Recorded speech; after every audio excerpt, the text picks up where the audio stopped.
And it came to pass, when men began to multiply on the face of the earth, and daughters were born unto them, that the sons of God saw the daughters of men, that they were fair, and they took them wives of all which they chose. These two verses right here in the beginning of chapter 6 are two of the most significant verses in the primeval history of the earth. It was about 1600 years after Adam and Eve were created that the earth was multiplied with human beings. We can't even imagine how many children people could have in a 900-year lifespan. But I want to focus on this phrase, sons of God. I want you to do your own research.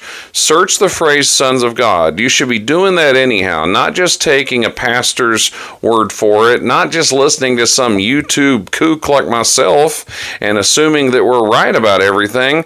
The Bible is what's right, my friends, and you need to search it for yourself. Sons of God refers to people who are in a covenant relationship with God.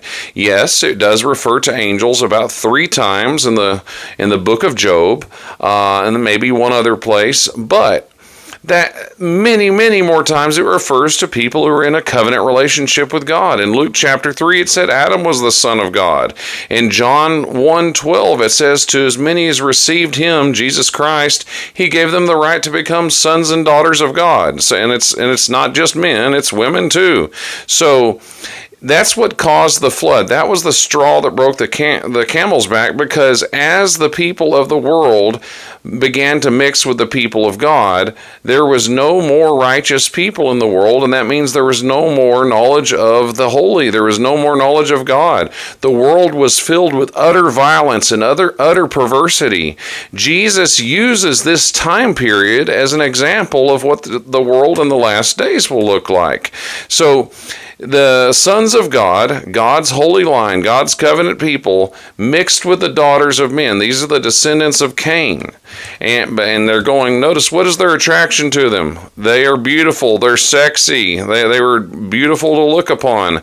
That was the sole reason they got together. And if that's the sole reason you're getting with somebody in marriage, that is a very bad reason. But it was because of this corruption of God's people getting in unholy alliances, unequal yokes with spouses of the world, that it corrupted the entire earth, and the knowledge of God was almost extinct were it not for a man named Noah.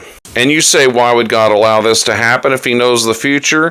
Free will. Free will allowed it to happen, and you cannot have love without free will.